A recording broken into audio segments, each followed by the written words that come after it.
to update you on a water issue that has come to our attention, and the end of this month, which will be right after February vacation, letters will be going out, and David's going to speak to it.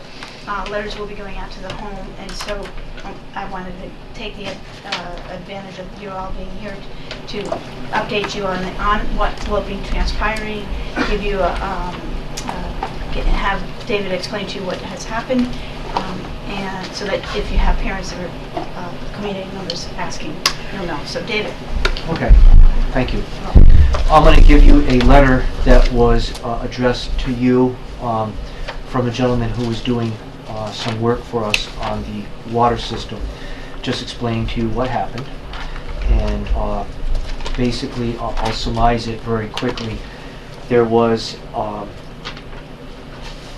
what is defined by the Mass Department of Environmental Protection as an administrative violation on the timing of a sampling being taken from the water system, and then there was a finding of a slight elevation of lead and copper.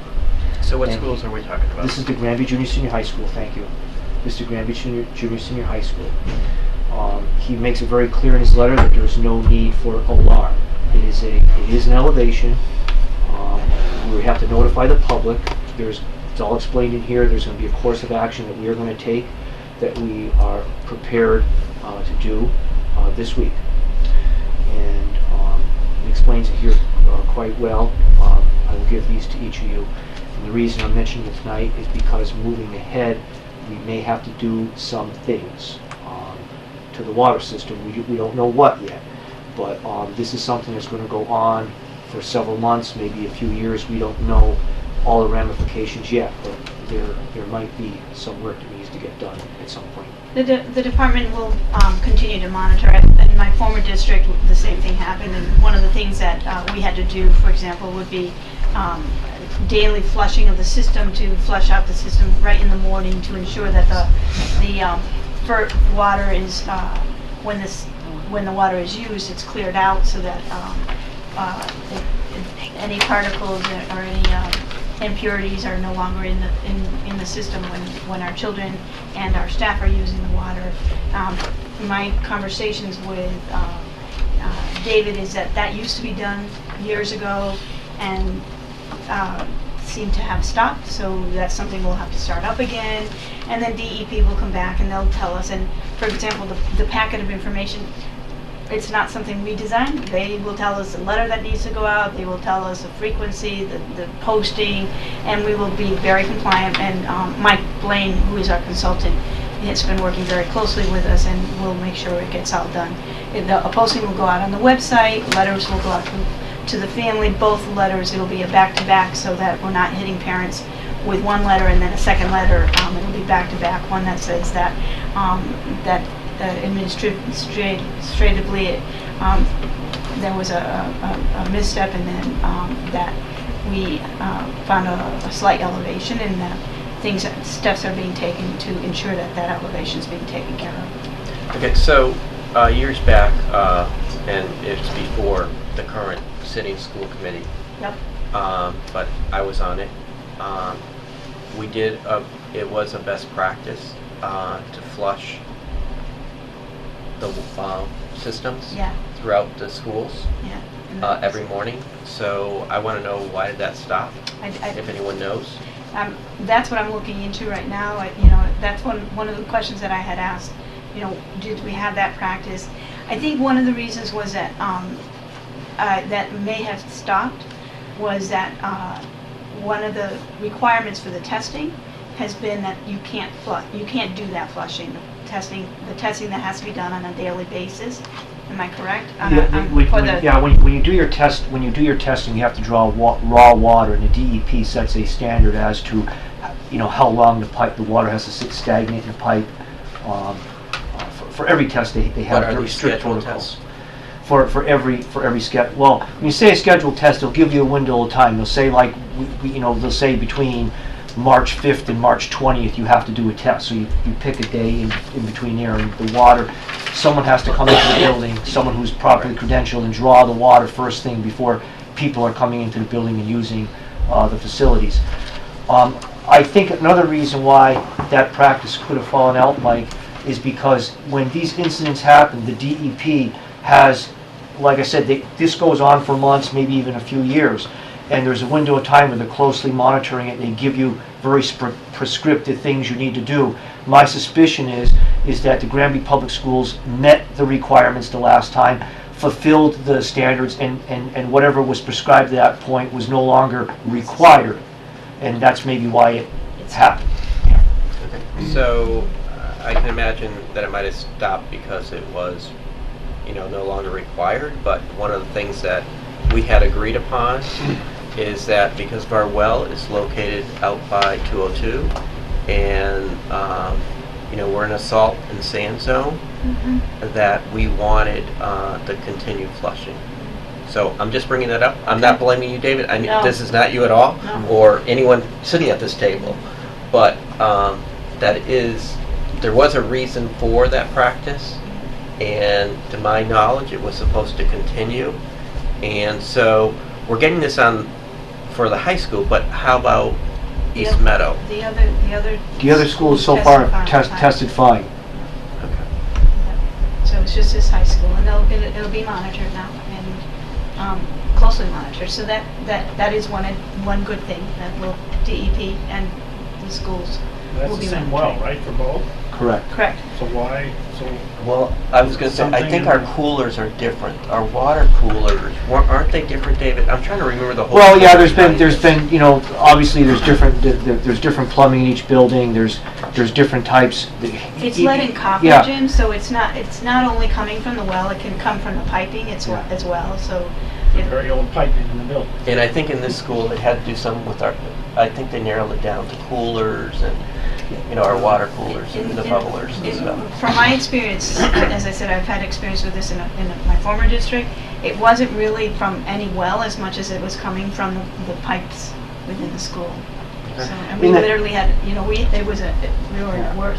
When in my former experience, I had to literally shut down water coolers and things like that. So the last time this happened, I think one of the things I thought contributed to this was the acid in the water causes leaching in the pipe, and it's for that reason that we have a treatment facility. We have a water treatment facility at the school well, similar to what they have on city water departments, and it feeds a chemical to raise the pH, and that is still running, and running to DEP standards, but obviously something more may need to happen. Yep. So what is this letter going to say to the parents? we just got the letter. David just got it from DEP. I wanted to make sure I took advantage of you being here. So I haven't laid eyes on that letter just yet. Oh, okay. But it basically, I don't have a choice. It's directed from them. So I said, there's two documents. One document will be like a notice from the DEP on, looks like an official government notice, and the other one is a letter that was written by the consultant that was submitted to DEP for approval, which obviously was approved, and now that will be part of that. Basically say, summarize what the requirements. The DEP basically requires us to say, what the findings were, and we'll send it out to you as soon as we have it. Yeah. No, I'm just wondering, is this a school letter or is this a town letter? Because our schools are open to the town, so it's not like it's just high school students that use this. So that's what I'm wondering, how massive. The DEP requires that the requirement that we got from them was that we have to distribute this to every faculty member and to every student on paper, and then where the bulletin board is, where notices are posted, Mr. Cavallo will tell us where we have to also post it there. That's the requirement. There's no requirement to send out to the community. Obviously, they will know about it because whatever we post will also be put on the school's webpage. That's something optional that we're going to do to be transparent. Okay. Okay. And when will the letter go out? By the end of this month. So between this coming week and next week, it will be going out. Okay. I mean, we don't know what's going to be in the letter, but when something like this comes up, if there is any need to stop immediately using water or something. No, it's not at that. I'm going to very briefly explain that. It's a very good point, Emery. I mentioned that to the consultant, and if a test for lead or copper, anything, or for any other contaminant comes in high in what they consider an unsafe zone, they're going to require you to shut your water off. That is not what happened here. We had a slight elevation that just requires us to inform the community, provide information to the community, does not require us to shut the water off. But that would only happen if you had a significant problem, which is not the case. I'm glad you brought that up. It's very important, and that's why I wanted to make sure you heard that, so that if parents were to raise a concern reading the letter, it's important to explain it is not of a level of concern that you shouldn't be drinking the water, but that we have an obligation to notify, and it's important to note that we are taking the necessary steps along with the recommendations of the department to ensure that we're taking care of the water so that it will be safe. And they're working very closely with Mr. Blaine, and now that Mr. Scully's back, with Mr. Scully and David, to ensure that the water will be safe to use, both in the cafeteria and for our kids to drink. So, our kids and staff. Are you, David, or Isabelina, are you going to be following up with Ken to find out why Yes. the flushing has stopped? Yeah, we have a meeting scheduled on Tuesday with him to go through all of this. Okay. And it could have been, different particles that were elevated last time. I really don't remember, but so we are actually not in a school committee meeting. We're in a budget workshop. So is this related to our budget somehow? Do we have to plan for this? No, I just wanted to Right. just let you know and inform you, just so Okay. that it's part of, it is budget related potentially, could be, because it may be that we might need Mr. Blaine's consulting at some point, budgetarily increase his consulting services for fiscal 16, should DEP require additional services, additional monitoring at a higher level. There definitely will be additional monitoring required. That's part of the protocol that's already been prescribed. But how far it goes beyond what they've said so far, we don't know yet, because this could potentially be adjusted or changed by the DEP every few months. So right now we might be very comfortable. They may or may not impose something higher, a higher standard in a few months or 6 months or whatever. And if you recall, one of our first budget meetings, we talked about the whole issue around water, the requirements of the water testing and so Right, forth. yeah. So, and within that, long-term planning for that, and whether or not we wanted to talk to the town about collaborating for the services. So I think that needs to be kept in the back of the school committee's mind as we talk about collaborating for services. This is potentially could be something that would be adding to our budget in fiscal 16 for additional monitoring. Just in the final point, when I spoke to Mr. Blaine, our consultant, about this, it's been quite some years since I was involved in this, and I got involved recently because of Mr. Scully's absence. And we were referring to some stuff that happened 10 or so years ago, and Mr. Blaine told me, he says, the regulation on these type of things has increased 100% since then. So we thought it was an issue back then. It's a much greater issue today in terms of keeping the water system running and the expense to do that. Just one more suggestion. If the reason why we're going to be sending it by the end of the month, the letter, is in any way due to logistics, we might want to just post it on the website, since you're going to be doing it We will anyway. be posting Just, it. We're going to do everything. you can do it sooner than Correct. you send it out, and just let people know that a paper copy of it will be coming to them as well, so that they would be informed.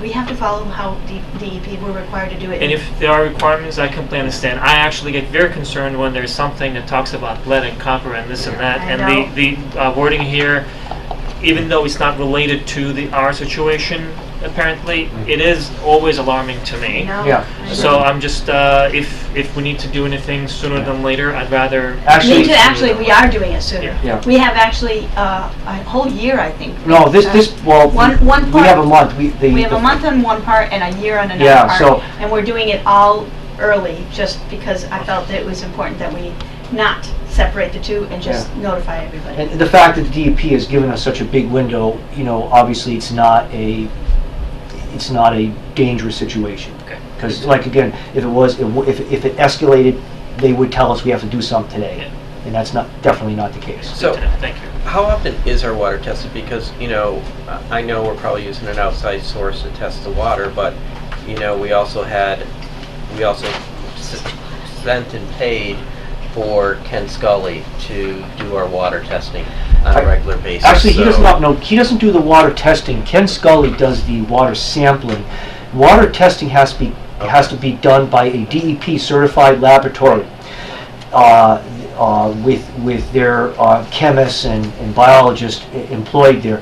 And he is trained and he's credentialed to take the sampling, to properly store the samples, to transport the samples, Okay. and so on and so forth.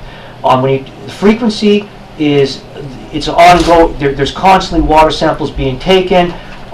They have a calendar of frequencies that is prescribed for our particular water department. So they tell us you have to test for bacteria, say, I think it's monthly. Lead and copper is every few years. Now it's going to be several times a year. There are other contaminants that might be once a year. There's some Okay. things that are 6 months. So there's a continuous cycle going on, but each time water's drawn, there's different things that are being tested for. Okay. And this came from a sample in August? No, in October. Why does it say August 2014? I thought it was October. Yeah, I think it was towards the end of the summer, the early fall. But I think what happens is, once again, the DEP's administrative department, we were told verbally when this happened, and we were told that this document will be coming sometime later. That's why we're getting it now. But if you look at the past, isn't there an issue sometimes with nobody's here in the summer, the kids aren't here, there's less water run, and this could be a factor? Or the That's- water's, Yeah, very possible. so then, was it compared to August of 2013?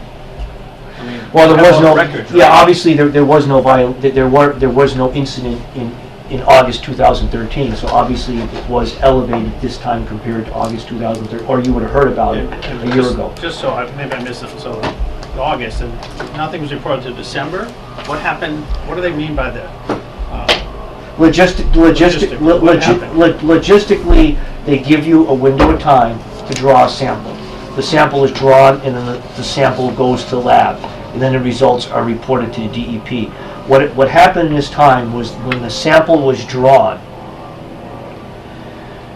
the ultimate results did not get to the DEP until after that window, after the deadline. So the sample was not withheld, but it lapsed. It's almost like saying the due date is the end of the month, and then someone gets something the first of the following month. It got there, but it's a day late, and that's a similar type of thing that happened here. So the DEP's, so it seems like a long time. The DEP has a process. Probably there's some bureaucracy involved that goes through that, and then they tell us that what we have to do. And technically, the administrative violation from the day of them from today, we could wait up to a whole year to do the public outreach, which kind of doesn't make much sense, but that's the way So we can, I didn't want to wait till the March 2nd meeting, because this letter would have gone out by then. So I wanted to take advantage of you all being here, rather than sending it out in an advisory and an email. Take advantage of David being here so you could ask the questions. So I do have a question though, and I think it's similar to Jim. He's saying that the sample was taken in August, and the next line is saying that the results need to be reported to Mass DEP within 10 days of that notification. Okay, so it's saying it's a 10-day window from Yeah, that August. particular sample, yeah. And then it says the sample results in connection with this sampling period were not reported until December of 2014. So who, I guess, was responsible for, reporting that? And what didn't happen until December? So it doesn't say who's responsible. Yeah. So who should have done that reporting? Is it on our side or is it on Mass DEP side? Who didn't report it, I guess, is the question. It doesn't say it in the Yeah, letter. it does not. And we're unable to identify whether it was an error with the company that didn't process it in a timely manner, or whether it was from this office, either Bob not getting it or Ken. We're not sure where the breakdown occurred. We're unable to pinpoint it. So are you going to do that root cause analysis to We've figure tried. out? We've tried. We can't really come down. We can't bring it. We had the consultant do some Research research on what happened, and all we know is that it was late. But I guess Sample who normally, forget about who is normally responsible for reporting. Typically, what happened, the report, as I understand it, and David, correct me if I'm wrong, as I understand it, our office, the sampling is done, and as I understand it, our staff drives it down. Yeah, it's sent off-site, whatever. Drives gets it there. down. Yeah. Literally drives it down, right? And we give it to them, and they have to, there's a chain of custody record where they have to sign off on it that they've That's what you accepted said. the sample. And my understanding is that they received that, but Yeah. there's somewhere along the line, there's some breakdown. My understanding of what happened, and once again, I'm giving you as much information as I have. No, I'm just. My understanding of what happened was that, to the point where we dropped it off at the lab to be tested. Okay, we had the sample, it went to the lab. Something happened with the vial at the lab where they have to backtrack it by the water ID or whatever, or the spigot it was taken from, and they couldn't immediately identify it. And so they have a method of backtrack and be able to identify it, and they did that, and they were able to identify it, and then they tested it. But some days had lapsed in between them doing that, and that pushed us beyond the deadline. So, and that's what occurred. It'd be analogous to someone, I shouldn't say mislabeling or something, and then it takes a while to figure it out. Getting a report, rather than getting our report 5 days, 2 weeks before the deadline, we may have gotten our report 5 days close to the deadline, and because they had difficulty identifying the report, it took them past the deadline, and so bottom line, it's our error then. We got it to them on time, but because they had difficulty identifying the source, it pushed them past the So deadline. it pushed it 4 months out? No. Well, that's what it's really saying, because No. they're saying they got the sample in August. They usually return the results within 10 days. And so say it's, I'll just say August 1st, so they have till August 11th. And then, But I think it's but for more some than- reason, it wasn't reported till December. So that's what I'm trying I to can speak to figure the out. consultant to get more clarification on that if you'd like, and I can report back to you on that. Because Is that Water Pros? No, Water Pros, he is the consultant who is helping us in Mr. Scully's absence. He has the highest level certification, and he's approved to work at our facility by the state as a backup. And he's the one who prepared that document for you. I will reach out to him and ask, because I understand your question. It seems like a lot of time had lapsed and what that actually meant. yeah, and who was responsible? If it's us, then we need to fix our process. If it's the state, then there's probably little we can do other than, Well, I think you know. I think the process needs to be that we need to get the report in sooner than what we're doing, to allow for, if the company has difficulty, to allow for that window. So if they have difficulty. Yeah, and I actually had They have asked. difficulty. Yeah. For example, as I understand it, we have a certain period of time to get our sample in. Let's say it's between August and December, and the deadline is, let's say, October December 1st. I'm just pulling Yeah, dates. December 1st.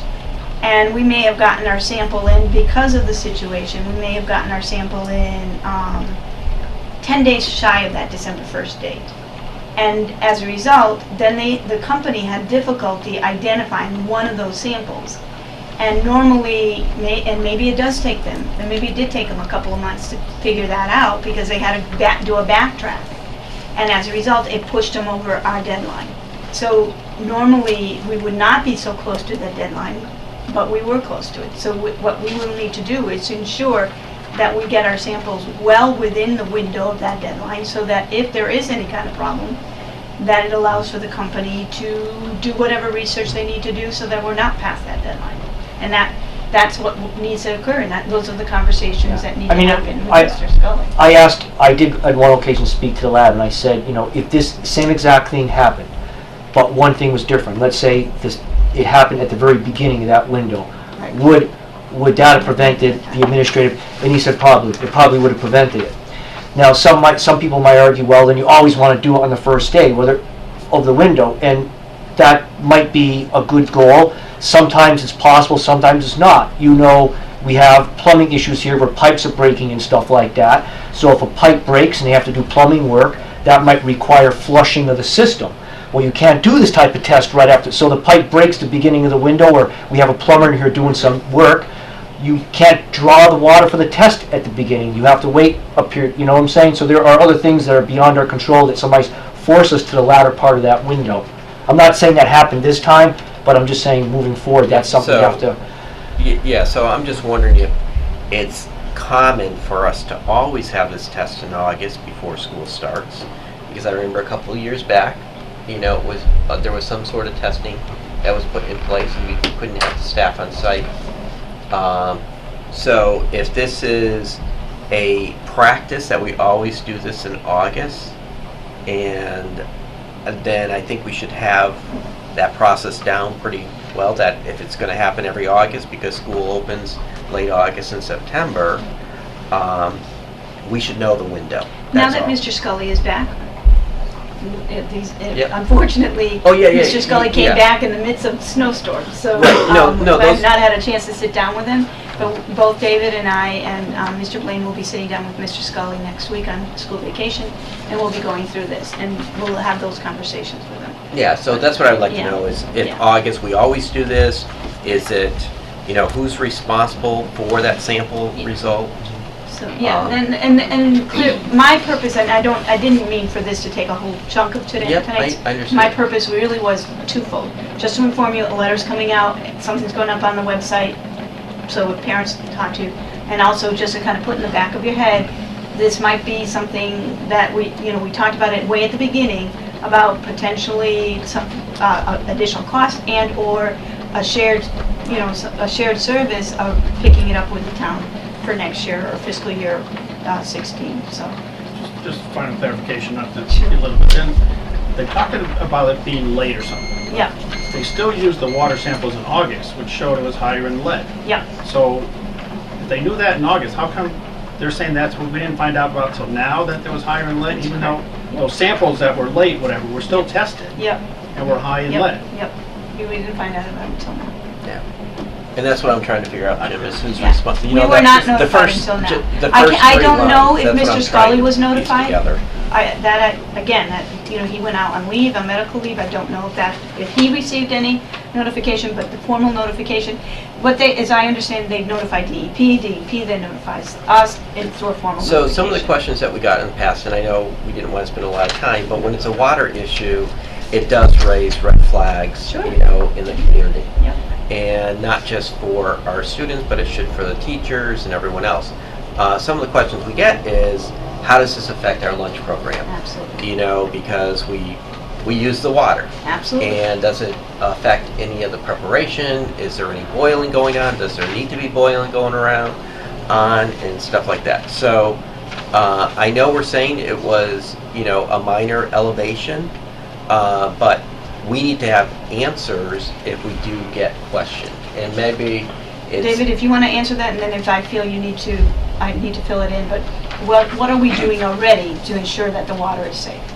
The fact that the DEP carefully monitors the water, and it's been quite some time since there's been any flags like this, I think is a good indication that things are okay.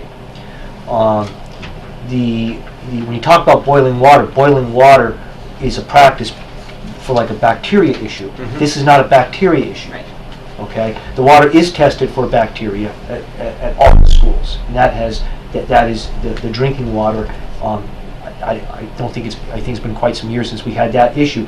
This is a lead and copper issue. And the kitchens flush the and water the before the... And what is going to happen as part of this public campaign, there is going to be signage put up in the kitchen on certain sinks for them to run the faucets in the morning.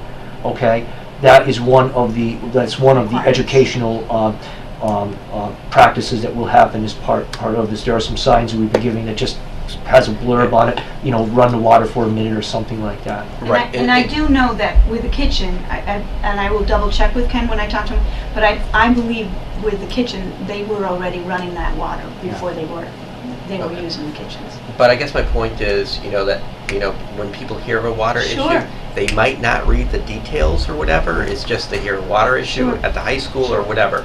And so I think, we might want to consider, even though this is not a requirement, but a frequently asked question page Mhm. out on our website. Mhm. So if they ask, a Mhm. question, are you boiling the water?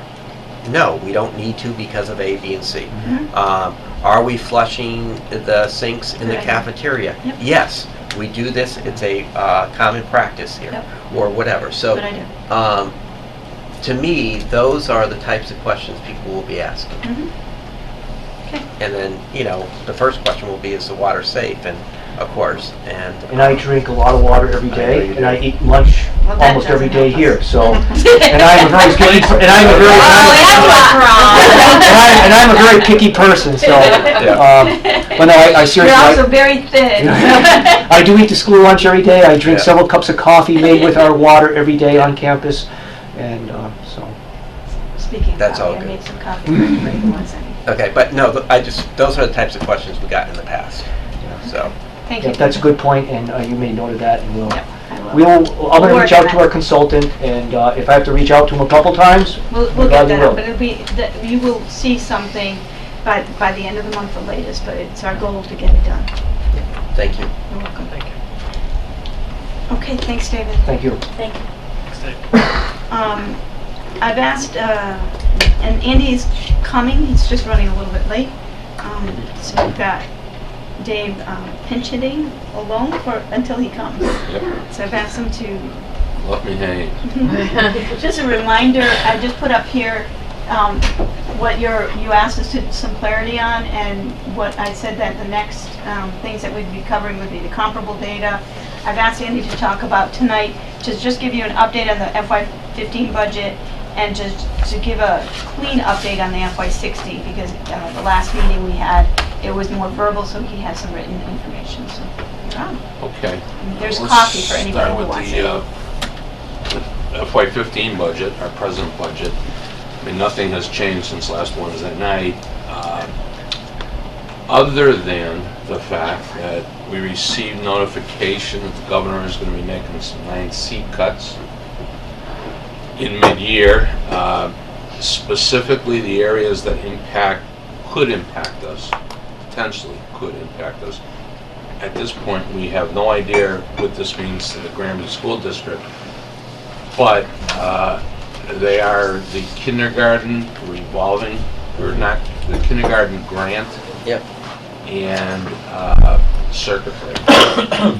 Those are the 2 areas that could potentially affect us. We have no data at this time to give you any numbers. The school kindergarten grant is being cut statewide by 22%. But we don't know how that's going to affect individual districts as of yet. And circuit breaker, they're just telling us that they're going to be cutting our reimbursement, but again, we don't know how much. How much was the grant this year, kindergarten grant? And this is the governor that ran supporting education. Absolutely. I just want to clarify. So we'll have all the particulars of how that, both those cuts will impact us for the March 2nd meeting. But I just wanted Dave to give you a heads up that we're looking at potentially some cuts on that. With the kindergarten grant, I know that a percentage of that grant, and I'll be meeting with Gail Wilmette, who is the lead coordinator of that grant. I'll be meeting with her and Deb to talk about that, but a good chunk of that, as required, has been for professional development and support around supplies. And I'm waiting to hear back from the state as to, okay, so you're going to take this kind of chunk, what, you've allowed for a percentage around professional development and a percentage around staff. I imagine they're going to tell us how, with this reduction, what kind of percentage cuts can we do. Because they may come back and say, okay, you can reduce the grant, but you still have to leave so much in staffing, and you can't, or you can cut all of professional development. So we haven't used up all the professional development funds yet. And I'm trying to think, it's about $40,000. It's $33,756. Okay. So with this type of forecast cut, and I know you, Estelina, you do not have a crystal ball, No. but do you see by this type of cut and with the other cuts that we might have to implement tuition-based kindergarten again? God, I hope not. No, not for this year. And no. Really not. I'm talking about next year. I mean, is that something that needs to be considered once we have Not those yet. numbers? Okay. Not yet. Not yet. It's too soon to tell. I don't know until they tell us how this cut is going to be applied. We don't even know how it's going to affect us. Once we have an idea of how much of a cut we're taking, then we'll have a better idea. Yeah. Tell the governor you spent it all already. Yeah. That's right. You can't have any of it back. Sometimes that's got to happen like that sometimes. You Yeah. spend the money and all of a sudden now you're going to give something back that I you've can't already... That you don't have. I can't believe they're doing this. I mean, and as I said, I don't know how. David, there's a chair right here if you want to come sit with us. I can't believe, I don't know how they can do this except that, we would have to be looking at cutting staff. Because, like you said, Jim, theoretically, we could have spent all of the supplies, all of the professional development, That's it. and now that's left would be staff. And It's not funding the salary of anybody. Pardon? It's not funding the salary of It anybody. is funding, a portion of the grant is funding paraprofessionals and kindergarten Yeah, a teachers. good point. I mean, I don't know the percentage, but I would say pretty comfortably, maybe 30% of it. So, just a quick technical question.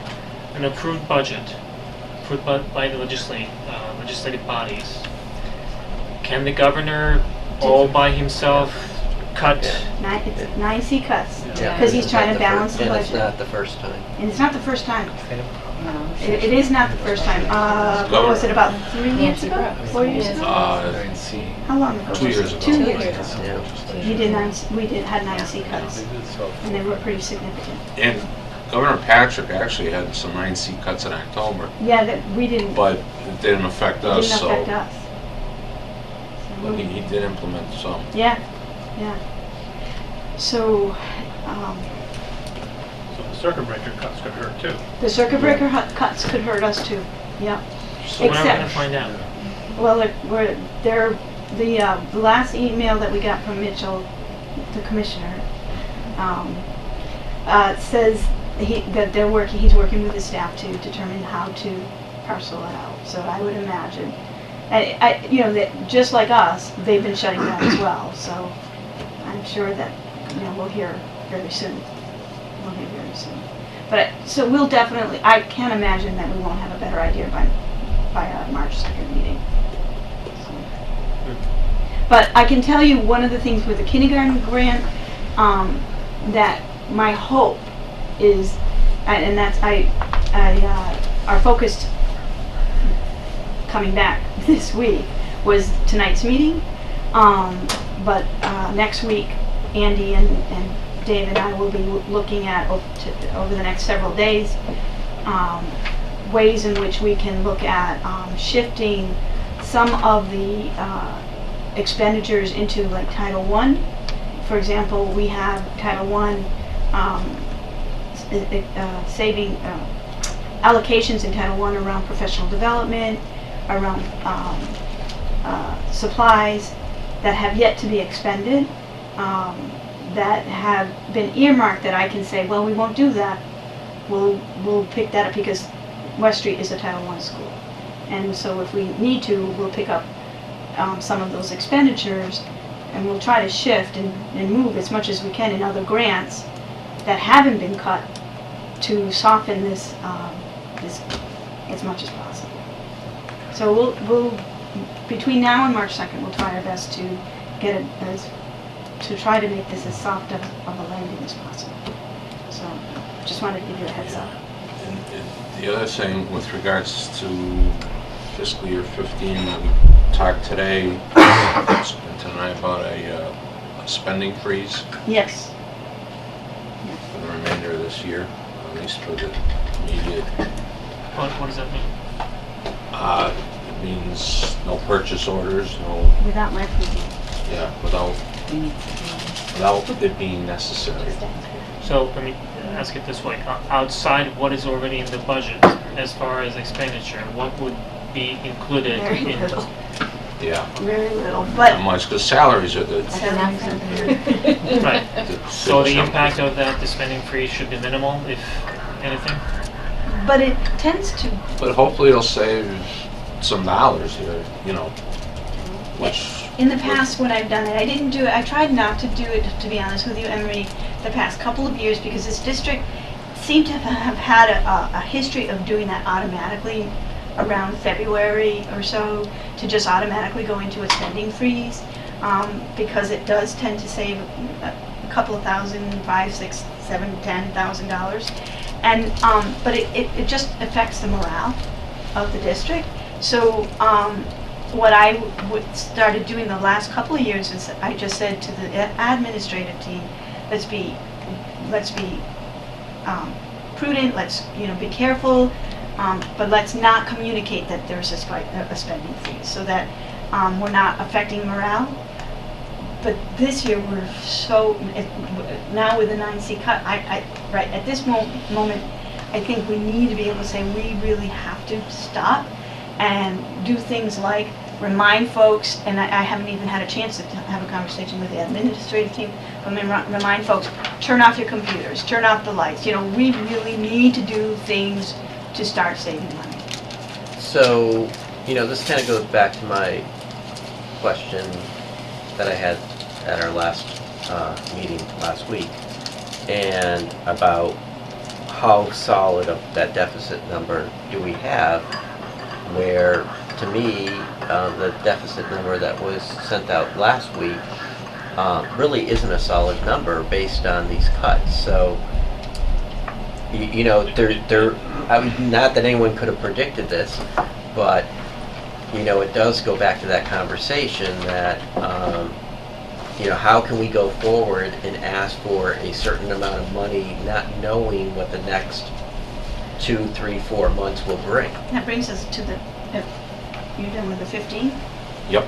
So that brings us to the next conversation, which was, you asked me to go ahead and have the conversation with Chris. I did. He needs, if we're going to move forward with a town meeting, and he is ready to do that, and I'm ready to do that, but he needs a number and a memo from me by the end of this week. So we either go with that number, and then I had a conversation with both Andy and Dave, and we go with that number. And honestly, my recommendation is we go with that number, and then we deal with it. What is that number? 81,000. We're saying 85,000 at this point.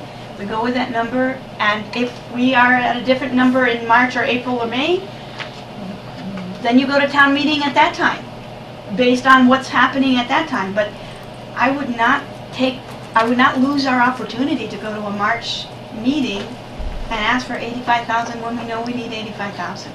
But that's up to you. He's ready and willing to do that. And he said he's had a conversation with the finance committee, and I'll be more than glad to bring that forward. But if you would rather wait, then Well, you can wait.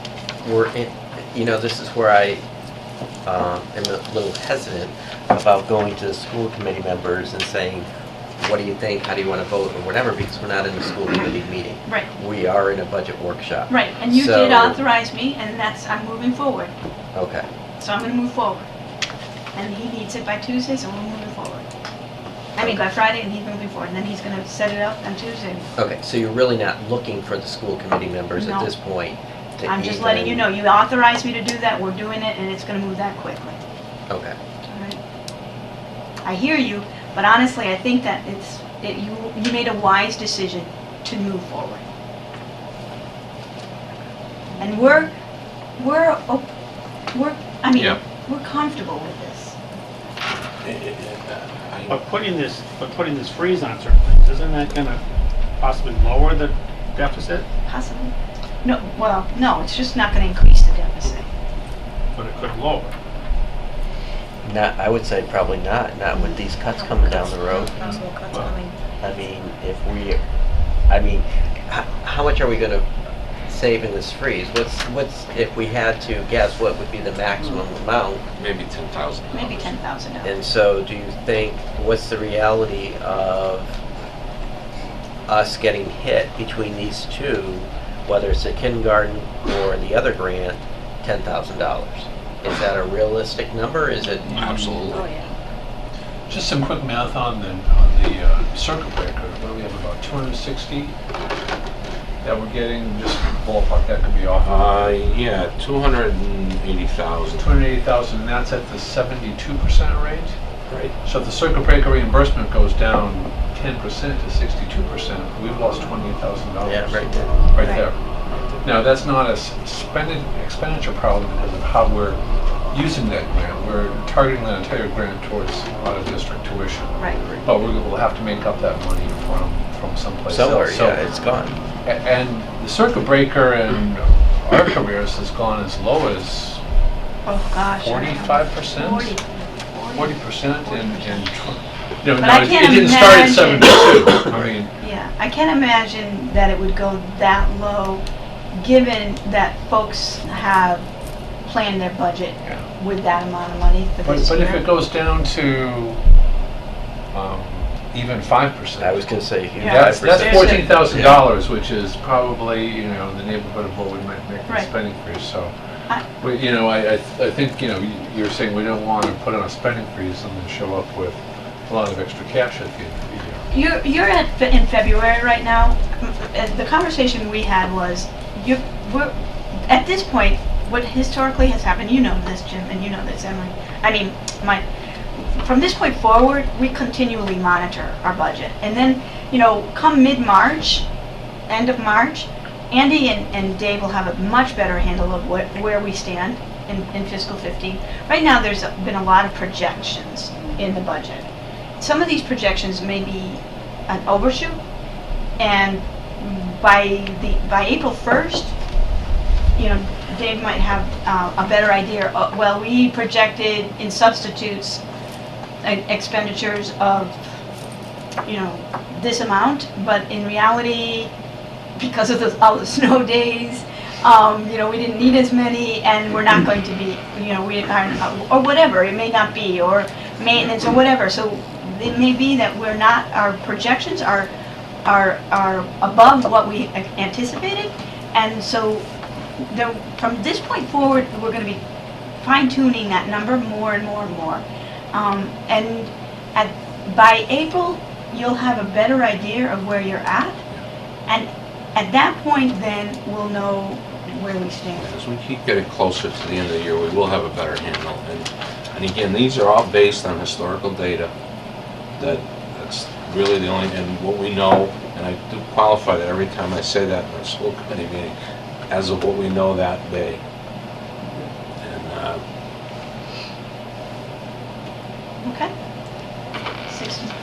16. So you can pass those around. I'm not sure there's enough for everybody, but it's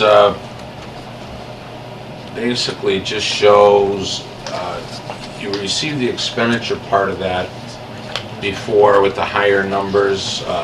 This gives us up to date of the 560,000 I think we quoted you last week. It also shows our what we're anticipating for revenue at this point, which is now becoming a factor in this budget. And so right now, this is showing a shortfall of $562,983. And as you can see in the revenue side, if you just want to look at that for a minute,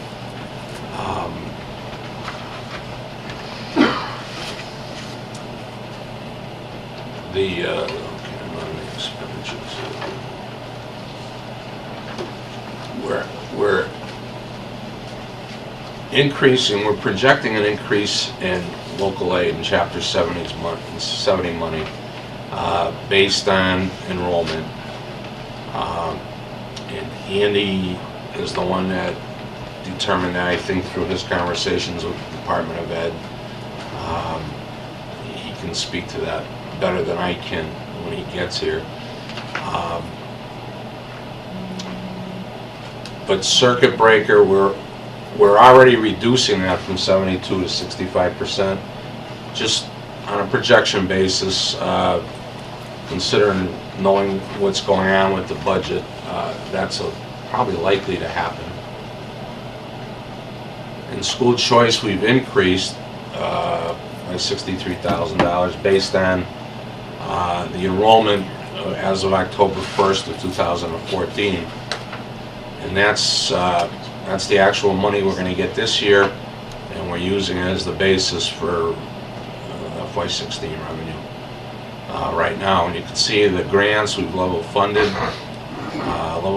the 2 revolving accounts that we plan on using from FY15 to 16. And so right now there's a shortfall of about $21,000 in what we're determining to be revenue for the FY16. And the expenses are what they were as of last Wednesday. So when you say shortfall, Dave, as far as revenue, that's basically, that's how much lower we are compared to this current fiscal year. Current fiscal year, that's correct.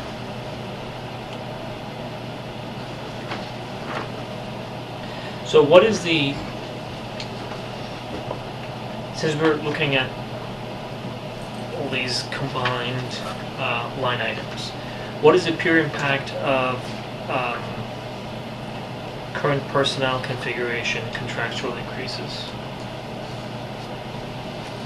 That's in expenditures. He was just Right, about to go to right, expenditures right now. Okay, so that would But be it's the with the 2000 2.5% series operational construction. increase. So he's going to Teaching go into services. expenditures right now, so. Can I just back up to any further discussion on this transportation issue?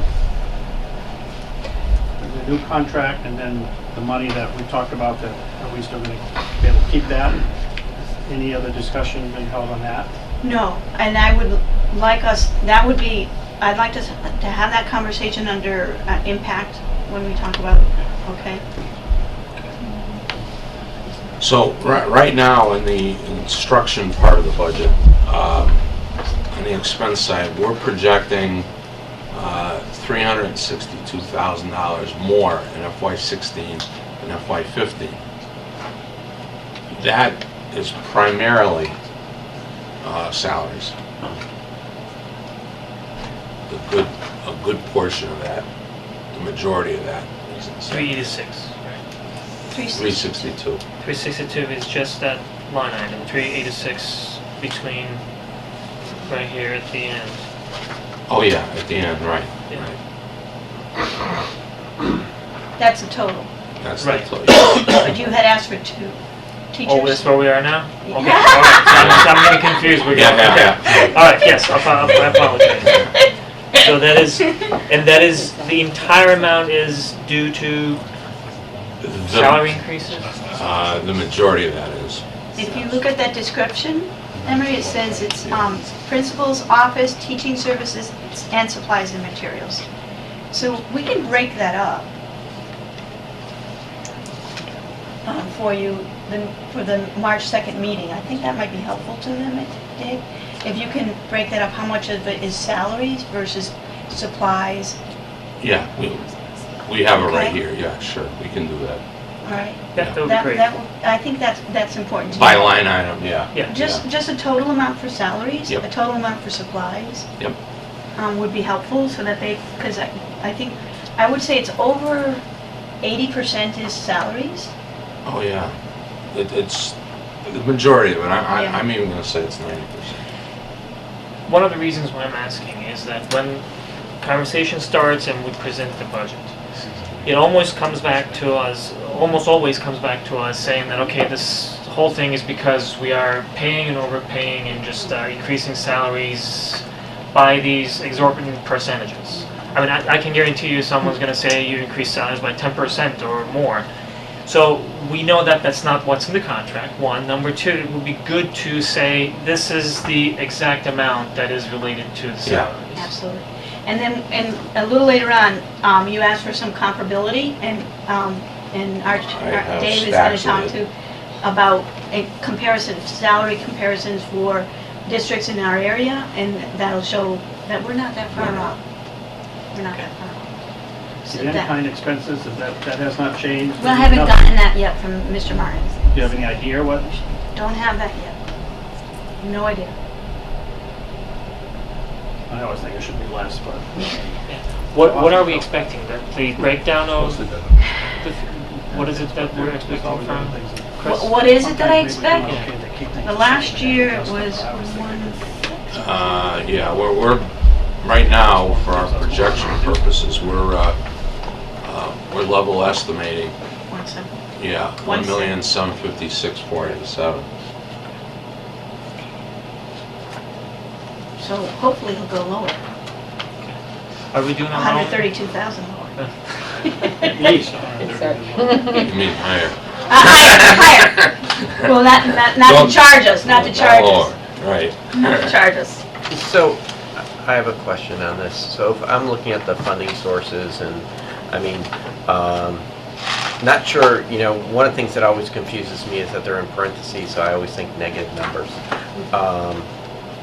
But, you know, with our student population declining, how can we be level funding the athletic revolving accounts and the grants, you know, if we have less students? So that's what I'm wondering. So, and I'm at the 10,000 foot level, and I'm thinking less students is going to definitely mean less in the athletic funds, and we have definitely seen a decline in our students playing. Well, I don't know if I'd say that.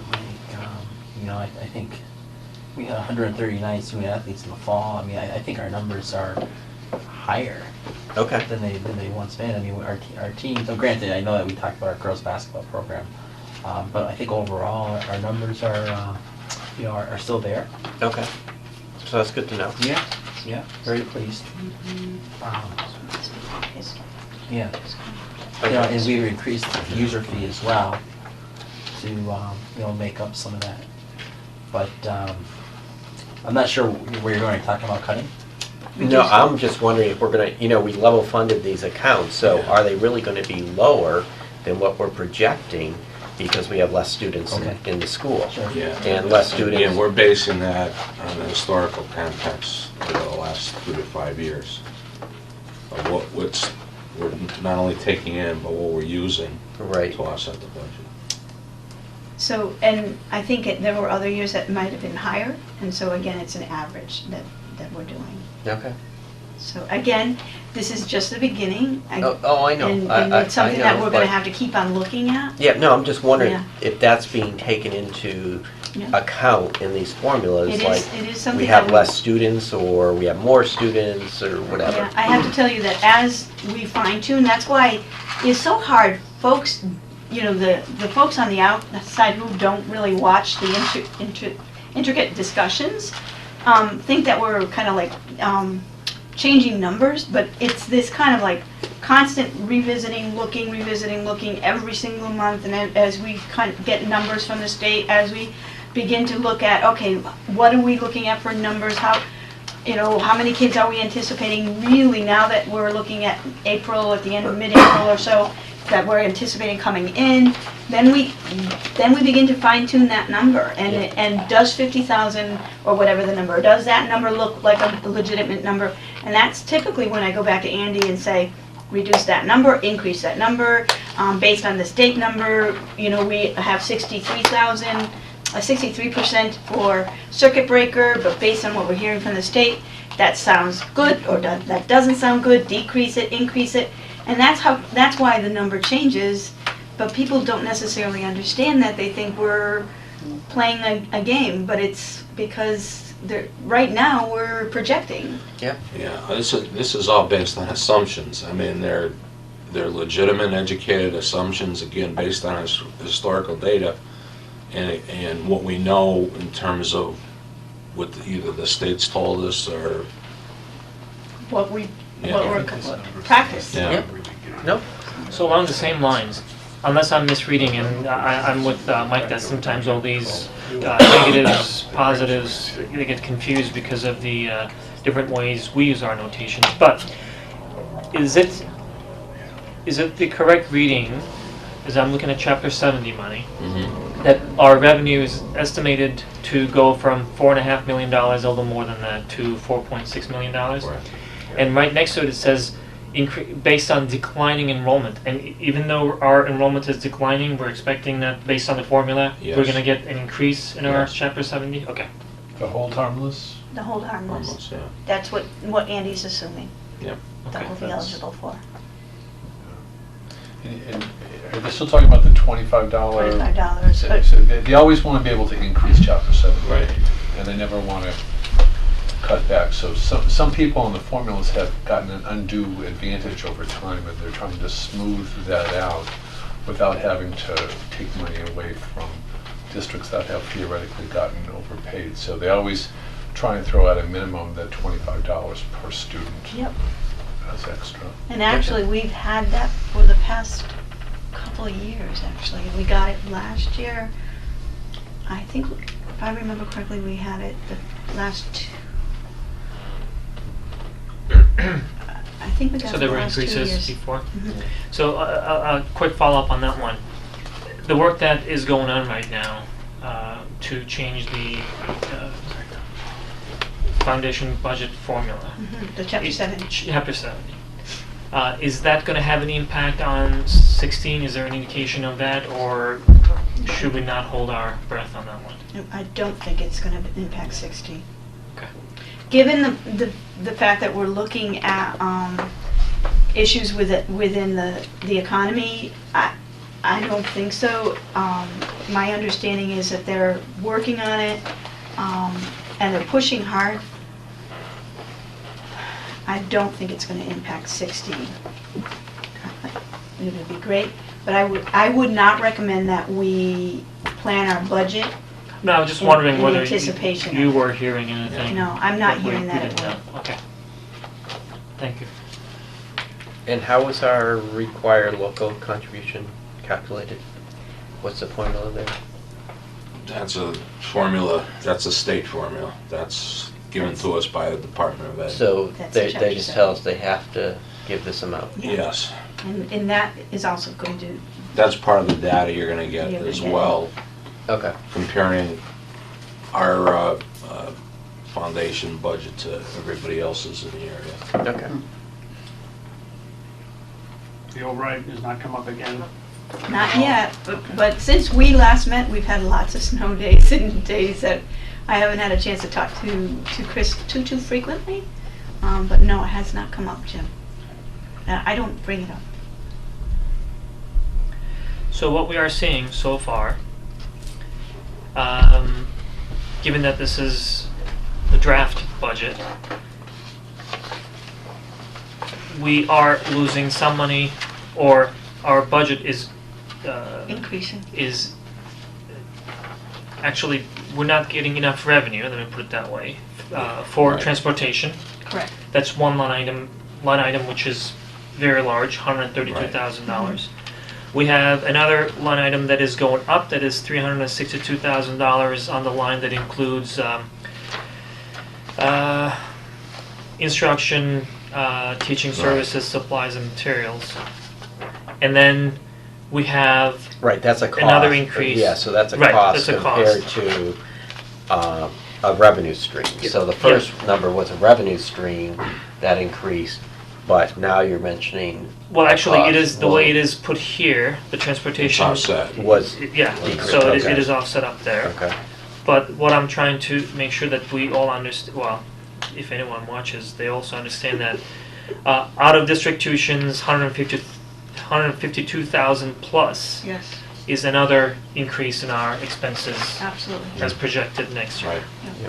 So of the $386,000, there are some declines, there are some increases, but a good chunk of it is this instructions, teaching services, supplies, materials, plus out-of-district tuitions. One is contractual, the other one is actually regulatory or legal requirements anyway that we can't do much about. Okay. We have not added any new positions. No new positions have been added to the budget, unlike other years. And at this moment, with this budget, the way it stands, no cuts have been made. But no new positions have been added, and only contractual salary steps and increases have been added to it.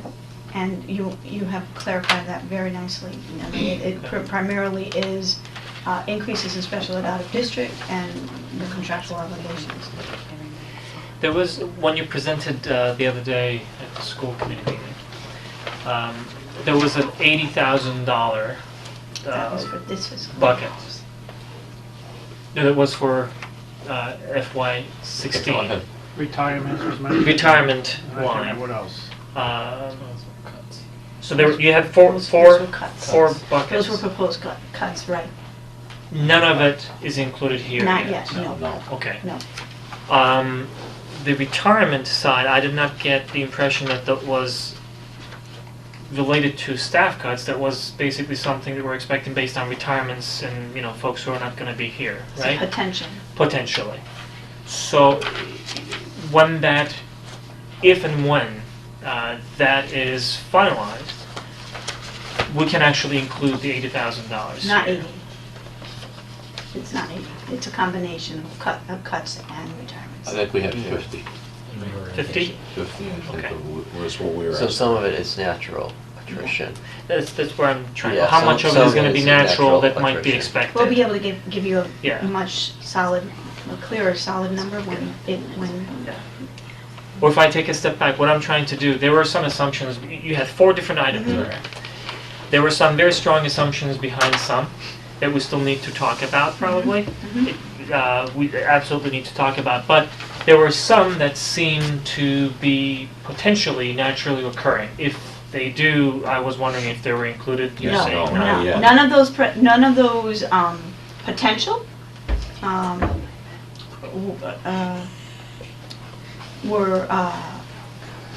were considered in these cuts. Okay. Yeah, so you had 4 quadrants. The upper left was transportation.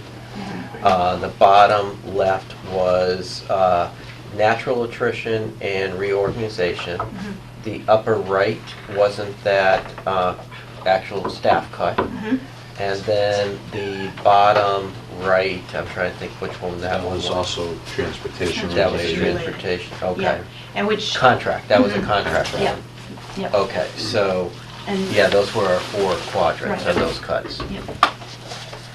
So, But I just wanted to give you an idea of where we stand right now without any of the recommendations that Right. we discussed. Yep. And because the last time we gave you something in writing, it was 700 plus, so I wanted you to have. 715. Right. I wanted you Yeah. to have something with where we are currently, effective today, February 10th. Yeah. Okay? I think we covered the grants info, right, already, Yep. so comparability.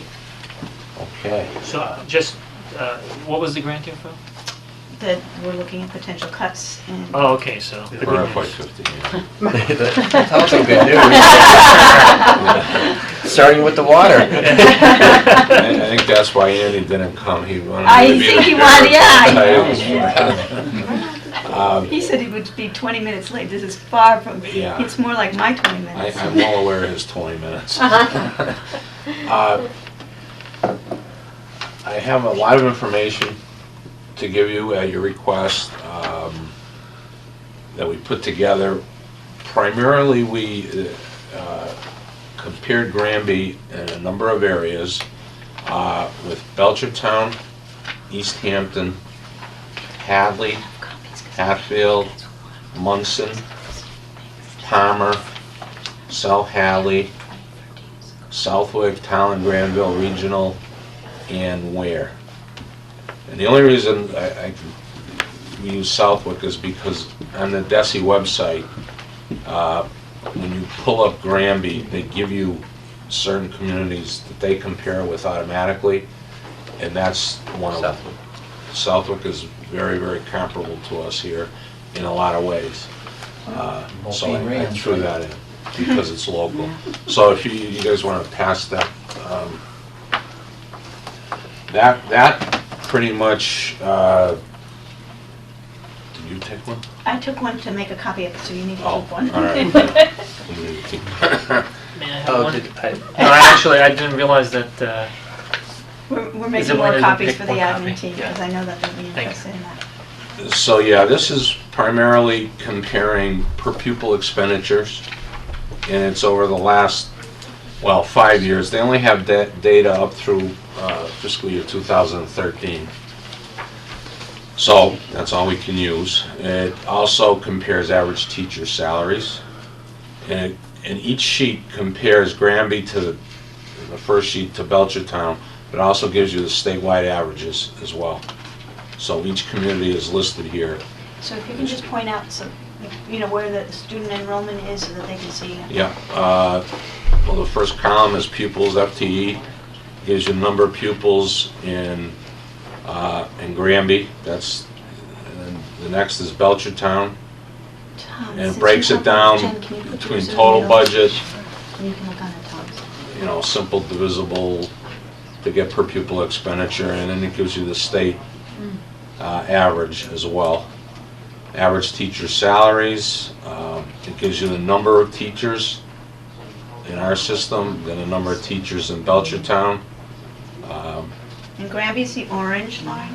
Granby's the orange line, there's a graph there that you can sort of take a look at that. You're gonna find in all these comparisons that this part of the state is below the state average. Pretty much every community is below the state average out here, and I think that's just the economies of this area. So when we look at this first sheet and you have expenditures, I'm just looking at total per pupil expenditures, and you have 3 areas. The first area is Granby, the second is Belchertown, and the third is The state. Is that how we're reading it? Exactly, exactly. So if you look at that, the first sheet you have is Belchertown, and you can see that we have been pretty comparable to Belchertown in per pupil expenditures through the year of 2013, with just a little tick up in 2013. Yeah, it fluctuates, and these numbers are all self-reported numbers. In other words, we report them, Belchertown reports, so there is some fluctuation on how those numbers are reported from year to year. But to answer your question, Emery, if you flip through, you can see this teacher salaries. If you wanted to kind of quickly look through on teacher salaries, I think to answer the question to folks who are asking, we're not that far off comparably to other folks' salaries within the district. Within the area. Are we below state? Yes, but you have to remember the state includes Eastern Mass, which we know. Right. Eastern Mass, thank you. Eastern Mass is certainly higher.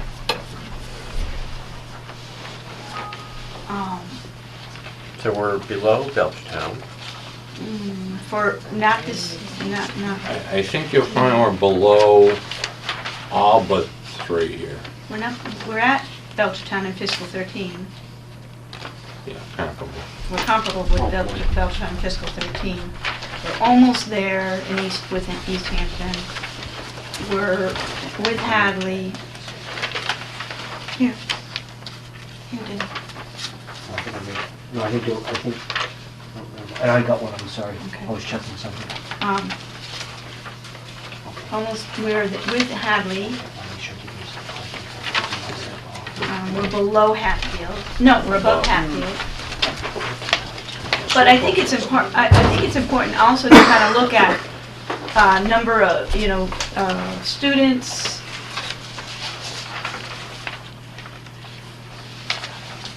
But we're not. Even when you're above, we're not that far above. Well, these numbers, to be very honest with you, these are good numbers to look at, Exactly. just to understand. Exactly. But they don't really tell the whole story. No. When you reduce the number of students and your expenditure more or less stays the same, your cost per student obviously is going to go up. But the average salary doesn't change with the number of students. Right. If you're contractually obligated to do certain things, and say Belchertown has more than twice as many full-time equivalent teachers, Thank you. right? And I think there are several others like that. You may have a wider range in salaries, as opposed to having only 80 full-time equivalent, where That's where I was going. the spectrum is not really Right. That's that exactly where wide. I So was that- going. So it's good, but one thing that it doesn't allow us, I guess, to see is, all right, if there is any opportunity for us to draw any conclusions or any areas where we can focus, it's not going to really do that. It's basically telling us, okay, there are little stories, but the big story is somewhere else for you to find. That's Right. what it's saying. And more than anything, it's not that we're not significantly below the average salaries of No, the area we're- districts. But one thing it shows is that we're not exorbitant. And that's, I think, the key to town meeting particularly. Right, for town meeting. So one thing that is interesting, actually, out of all these, is the in-district transportation cost per pupil. I was going to ask the same thing. Why? I mean, I thought it was. Well, I always had the impression that you have so many students, you have so many routes, and based on that, you should expect to be more or less around the same thing. And when I look at it, we seem to be paying quite a bit higher than many others. I mean, there are some here. Which, I mean, some of them maybe unfairly comparing, but since we have the numbers, that's what I'm saying. If we're going to draw stories, I'm looking at East Hampton. They're paying $335 per pupil. We're paying this is 2013, $702. But how many students do they have compared to us, though? Understood. But 601. so what is the huge difference in the formulation that is working against us? We don't have a lot of students. Yes, that's probably an advantage. Well, we still have to. They're getting economies of scale. Is that what Right, what so you're we saying? still have to run the buses, so whether there's 5 students on that bus or in Granby compared to another town that has 70 students on that bus, Right. that's the big difference. So it probably depends on your land mass, the number of routes. We actually run 3 different ones based on the 3 schools. So, and I don't know what the other towns do, so that's what we're missing is, how many routes are they doing? and whether or not they charge a fee, whether or not they bus the high schoolers. Well, that's actually one thing that I was wondering. But as far as how many students they have, I know that these numbers are full-time equivalent, but we have about 1,002 in fiscal 13. They have 1,600, and those 600 students, whatever type of configuration they had for their routes, makes a difference of 365. Is it 65? 365? Yeah, $365, $67. Exactly. It's been something, we've had conversations around about looking at transportation, and which is why we ended up reducing last year. Again, it's something, we talk about again, about transportation again. It's an area I think that the district needs to look at. We will be looking at it because we're going out to bid. But also, it's been an area that, as I've said before, that any savings that has been made in that area has been applied to the budget. So Munson and Southwick are both higher than we are. Yep. So they're it seems to be related to density. Density. You know. Yeah, it probably is. Density is probably,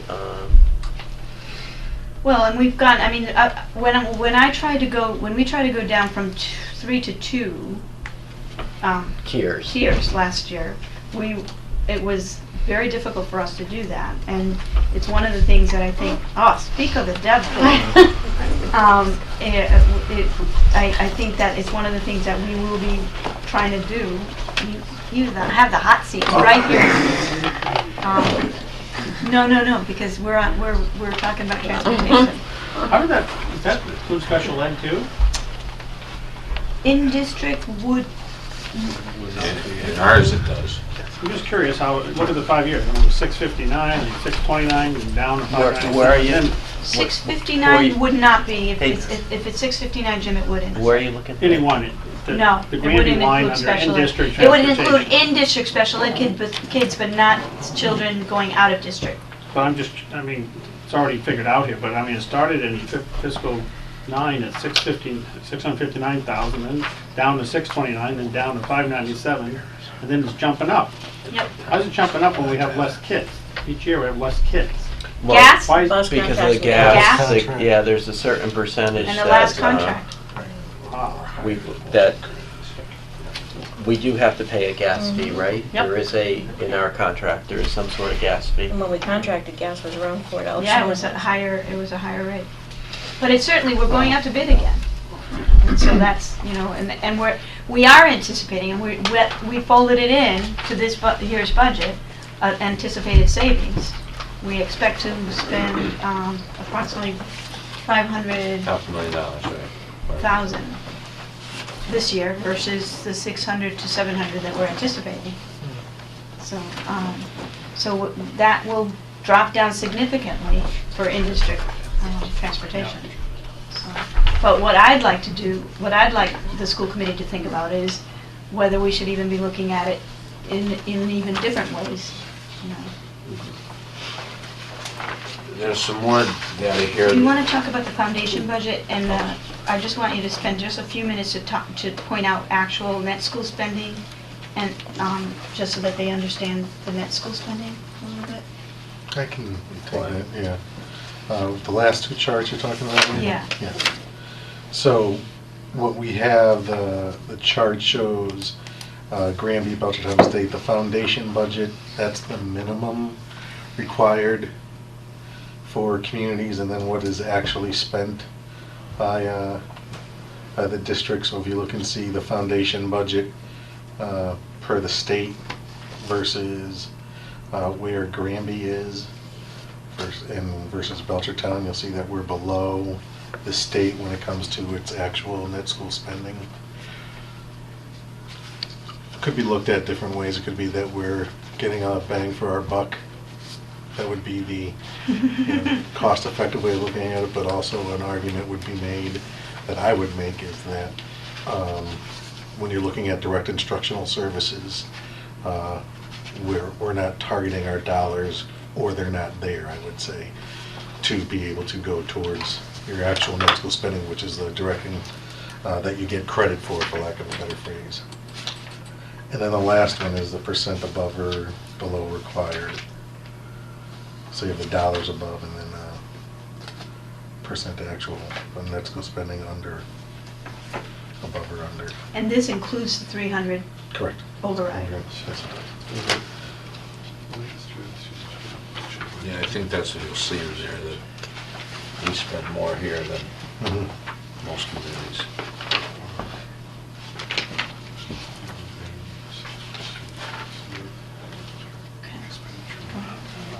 questions so far?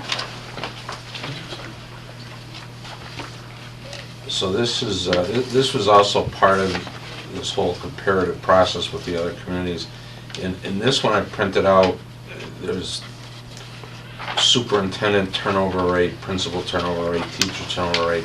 Not that that is of any significance, but it did have, the bottom one here is professional development spending per teacher.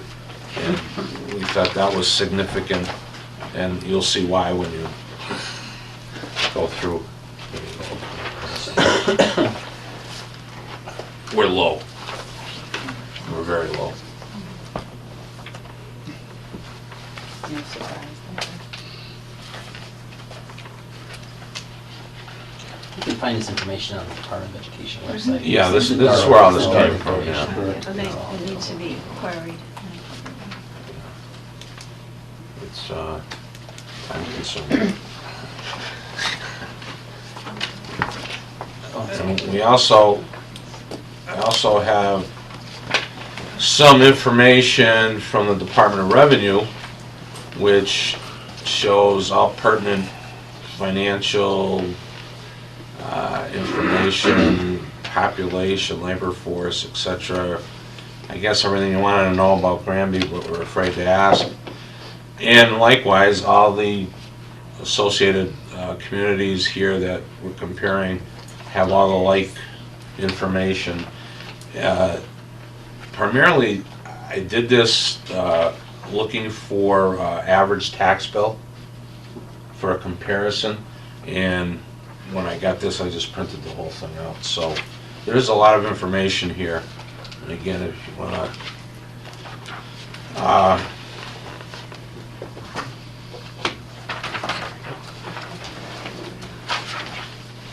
I think it'll give you a good idea of the viability of the town financially.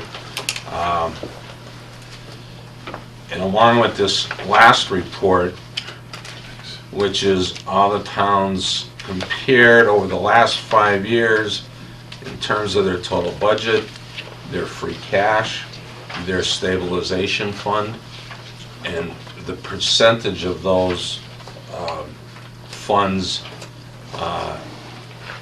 to total budget. And I think this is an eye-opening report as well in terms of the reserves that this community has.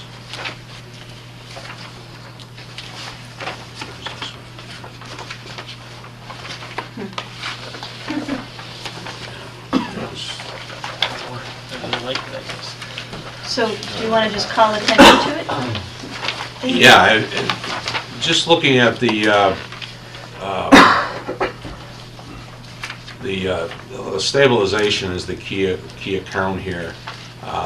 Everybody has free cash, but if you want to look at the free cash as a percentage of budget, starting in 2010 and going through 2013, here for Granby 2014, that's unavailable through this report. But we're, pretty much around 8% if you average them out, with free cashes as a percentage of budget. And stabilization as a percentage of total budget, we're in the area of around 19%. And other than Hadley, you don't even see any communities even in the high single digits. Right. Most of them are, 3-4%, 2-3 or 4%. So I did that only to highlight so that everybody here is aware of. Often said that, right? Yes, you have. Exactly, yeah. Yes, you have. You made it very clear at our last meeting. Well, this is what people need to see. But I They'll stop agree. pleading poverty. Right, so- Poor towns. What's else, I guess we didn't print this out if I may, one of the things that, unless I don't know if it is in there, what was somewhat, I'd say, interesting as to how we got those reserves up as high. If you look at one of the reports you can get on the Department of Revenue is the general fund budgeted revenues versus actual revenues. I guess, I'm all for being fiscally conservative. but this was pretty telling as to, they were budgeting like 700,000 general fund revenues, and actual revenues came in at like 1 point whatever million.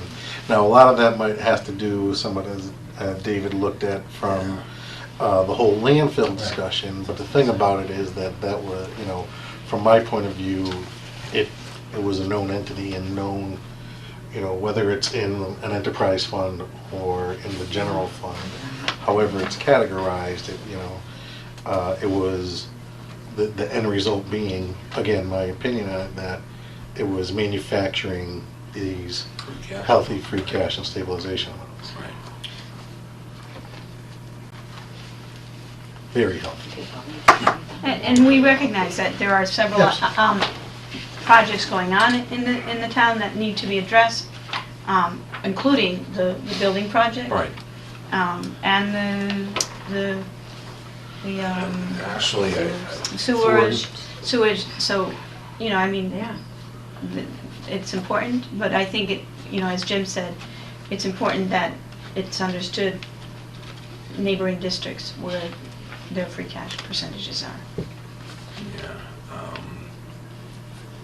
I'm not sure if it's in any of these reports that I printed. I don't think it is, but I know in reviewing all this, in terms of, looked at it only because of my past as treasurer, debt capacity, and Granby has a lot of capacity to borrow. The debt per capita, the debt against the budget is very low by any measure that you look at it. The debt in this community is very low. So, I guess to even go further, I was at a meeting with the Department of Revenue, and they talk about impact on bond rating. And they say, sometimes we hear city or town officials talk about, oh, we can't do that because it'll affect our bond rating. Well, the rule of thumb is like a 10%. 10%. If you're... Or reserves. Reserves. Against your budget. Against your budget. And if you look at where we are, it'd take us a long time. We could spend a lot of money to even get close to that. What year is this? The years are right here. This is 2011 through... So the stabilization fund information is lagging by 1 year. By 1 year? Yeah. That's what I wanted to find out. Yeah. Thank you. You're welcome. So, and I hear you, and I we can see the numbers, and again, for everyone's benefit, we're talking about 20%, in fact, a little over 20% stabilization to total budget rate for our town, whereas in, say, Belchertown, it's under 4%. Let's see. Hadley is the highest after us, around 11%, and then Hatfield and less than 3.5%. Monson, about the same thing. All that said, and this is actually good information for the entire town to have, and then to have some conversations around that. And in the presence of a lot of projects in place, folks are concerned that, okay, we really would like to, but where do we get the money?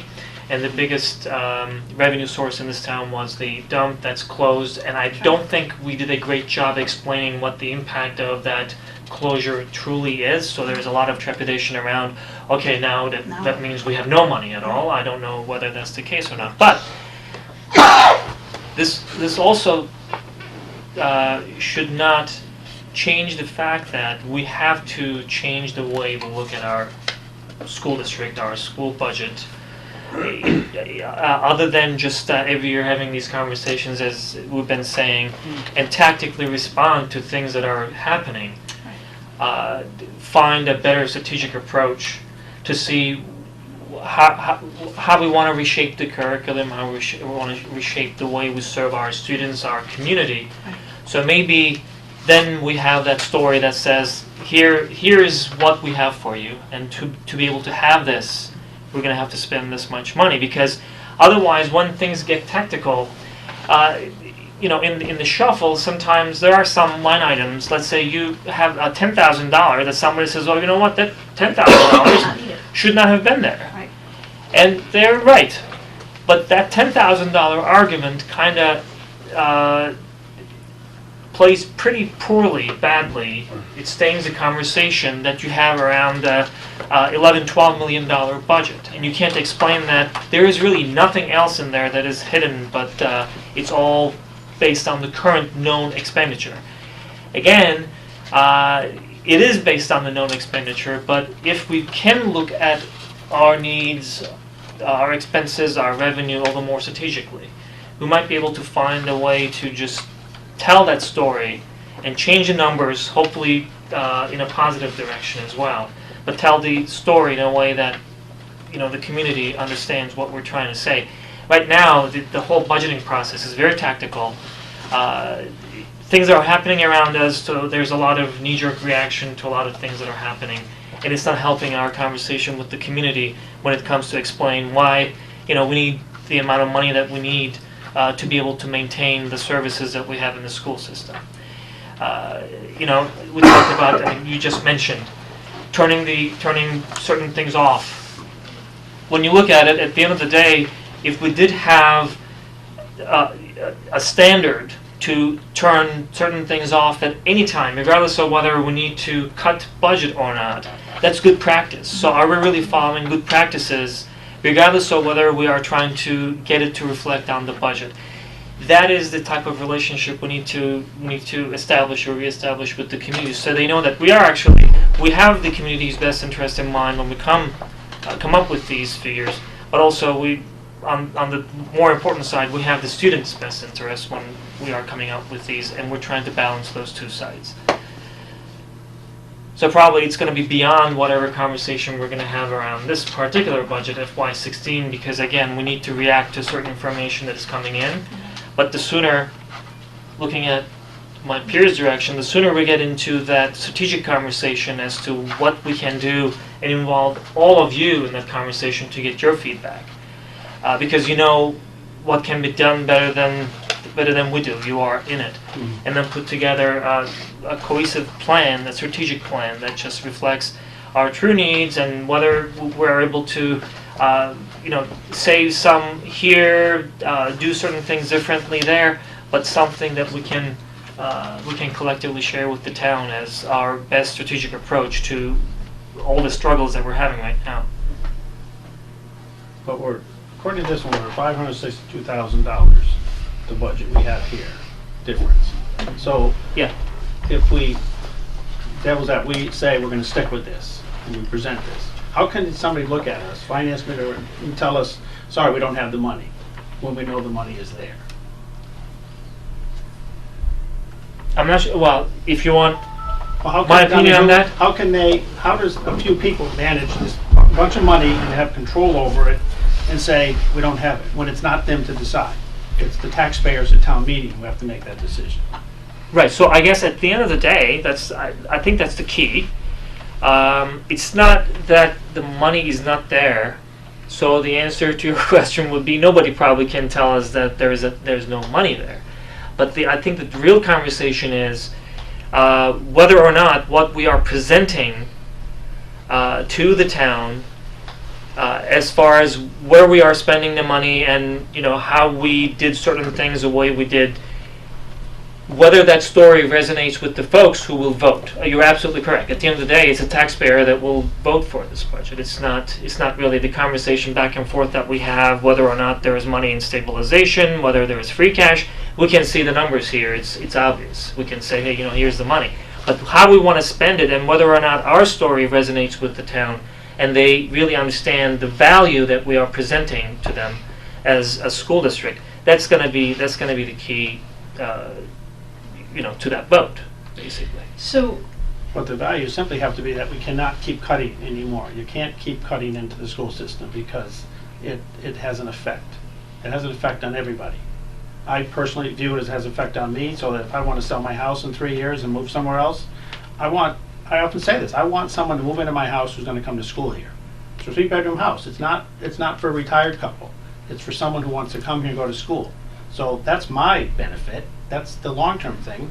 And we have to, enough is enough, I think, in terms of the cuts that have occurred. I've said that we're doing so much with so few people. You know, we're doing a lot with less. We've often said that. You know, we don't ask for a lot, but holy mackerel, like, it reaches a point where enough is enough, you know? And we have to take that stance rather than backing down and having to sit here and have those terrible discussions about who we have to cut, because it involves people. You know, unless you want to do drastic and, you know, cut sports and cut transportation altogether, you know, we don't want to do that. That's not what Granby needs. I think we're on the same page as far as those things. It's not whether or not we need the money. We do need the money. But when it comes to when I talk about the value proposition, you know, if folks can say, and this is the way I'm looking at it, we have about $12 million, with $3,000 short on revenue here, and a little more than $12.5 million, at least currently, in this proposed budget on the expense side. So if somebody comes and says, hey, you know, did you really consider everything that you could save as far as your energy expenditure? We should be in a position to say, yes, we did consider this, and that, and here's what we're doing for it. If it saves $500 at the end of the day, you know, it is, I think, everyone's responsibility to look into those opportunities to save money. But other than that, what you're saying, I think, is something that we, time and time again, agreed as a school committee, and, you know, all the folks around the table, that you can only cut so much to be able to provide a certain level of service. After that, you are jeopardizing the service that you're offering, or the quality of the service that you're offering. I think we're on the same page when it comes to that. It's just a matter of us really looking to see whether the story that we are sharing with the town has all the evidence and all the supporting elements when we go to the town meeting. I wanted to ask Andy, one of the questions that the committee had asked was to have Andy look into energy and the energy audit, and you reminded me, so Andy. Yeah, we're right now trying to schedule something with both through the electric company and also our energy consultant to come in and look at things. Our energy consultant exploring the option of potentially solar, looking at things like whether or not we've got the ability to, whether it's leasing areas or something where we can have solar put in. Some vendors have approached us about that. So there's that, and then the energy company, we're in the pipeline, and they're going to give us a date where they're going to come out and tour the schools and look at everything from the classroom lighting, an actual energy audit, things like that. So we are in the pipeline. The actual date that's going to occur, don't know just yet, but. So we'll have an answer for that, regarding that. I do want to address, I said earlier, you know, we're going to remind teachers to turn off the lights and computers, but David, we do have a protocol in place and principles, right? And it's a remind. You want to speak to that? Yeah, I mean, I do send reminders to the principals now and then to include in their talking points with the teachers that they shut computers off at the end of the day. It is a protocol. And I think that people are pretty good about it. There are some computer systems that run parts of the physical plant and building that do stay on 24/7. We have computers that run the heating system, and we have we have certain computers that run administrative tasks in the evening hours. So obviously those stay on. That accounts for a very, very small percentage of the total fleet of computers. There is software that the school can purchase that you can install on each computer. It monitors the usage of the computer, and when the computer sits idle for, say, you can set it, say, an hour, it automatically shuts the computer down, or you can have it set so it shuts off at a certain time in the afternoon. I personally, but there's an expense to that software, and there's annual fees to keep that software, so it's best to just have a personal practice of shutting everything down rather than going out and buying something like that, in my opinion. So I just wanted to address, Emery, you said we should have a practice in place. We do. My comment was that I'm just going to, coming from the superintendent. It's been David sending that reminder out. Yeah. It's coming from the superintendent. So it's just a little push higher from a higher level, saying, don't forget to be doing these things, trying to impress upon folks that it's really that important. If I can just add, in talking about Andy's point about energy audit, a good thing about the audits like that is that when they look at the actual equipment you have in your building, sometimes it'll give you some very surprising useful information. For example, they might identify certain light fixtures, and they might say that that particular light fixture uses a lot of electricity to start it up. So if you're going to be leaving that room and you're going to be coming back within the hour, it's best to leave it on rather than. And those are things, because some people think, oh, I'm going to run to the restroom and I'll turn off and I'll turn on. That's actually not good in some cases. So audits like that will inform us so we can pass it on to people to say, yes, this thing you can shut off for 2 minutes. This thing, if you're going to be back within an hour, leave it on. And I think that's important information that will be helpful. With some of these things you've done, it has been an effect on the electric bills? Well, it's kind of, I say, usage-wise, it's going to take more analysis, I think, as far as looking at, the trends of where we're spending. We get it globally, so it's going to take a look at, layers below to see as far as per building, per classroom. You still get electric bills per each building, right? Yes. Right, so it's just a I was matter always of curious what those were. Yeah, we Thank can you, look have at to pay that. them, but- Admittedly, It's Karen's space heater that. Yeah. Because she works so late. And I wonder if did those rates go up too, like Yes. all the rest Yes. did? Yeah. Those were substantial. Yes. Yes, they That are. was Yes. substantial for me in the Yes. house. It had to Yes. be. Yeah. Yeah. We'll close off 2 of those bedrooms. Or rent them out. So, Jim, I know your comment, and I just want to play devil's advocate here. And I'm looking at this, and so we basically have between free cash, if I'm reading this right, and stabilization, we have about 5.2 million, and that's due to I would say our finance committee being frugal and wanting to save money for that what? rainy day fund. They always say rainy day, buildings or whatever. I know. And so this year we're short, 562,000. Last year we were short so much, we had cuts and everything else. So I guess, some of this is due to cutbacks at the state level. And it's not necessarily all at the town level. So, how do we get the bleeding to stop? So we have to stop letting staff go. In the long run, is this a community that truly cannot support 3 physical buildings? Should we only have East Meadow and the high school up and running? I don't know, but it might be getting to the point with the state cutbacks and everything else and the decline in our pupils and the number that are going out.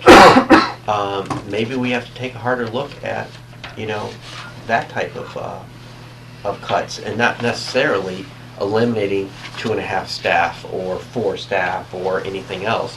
And because I think in the long run, we need to have some sort of process in place to really cut back on this bleeding. And because every year, like you're saying, and it has been, I can't think of a year that we didn't have a deficit and we had to resolve it one way or the other, whether it's taking away from supplies or any other area. So to me, that's the bigger issue, is taking a hard look at some of these other areas. We can only save so much by shutting lights off, or we're at the mercy of the electric bill going up or oil going up. There's certain things we cannot control. And maybe, we asked for that $500,000 this year because we know how much is in free cash and stabilization to get us through this hump. But I think in the long run, I think we definitely, as a town and as a community and school committee, we need to take a hard look at what can we truly afford in the future. And I think that, the school building committee is looking at that particular issue in the whole MSBA project, and And certainly, whether or not that falls within the proper timeline is an issue, but, tomorrow at, today's Tuesday. I'm all confused with these snow days. Thursday, we'll be looking at several options as a school building committee, and some of those options will be either collapsing to 2 buildings or keeping 3 buildings, and certainly I think that's something that the school building committee needs to consider. And I'm sure that both Jim and Henry will bring that forward, and certainly I can as well.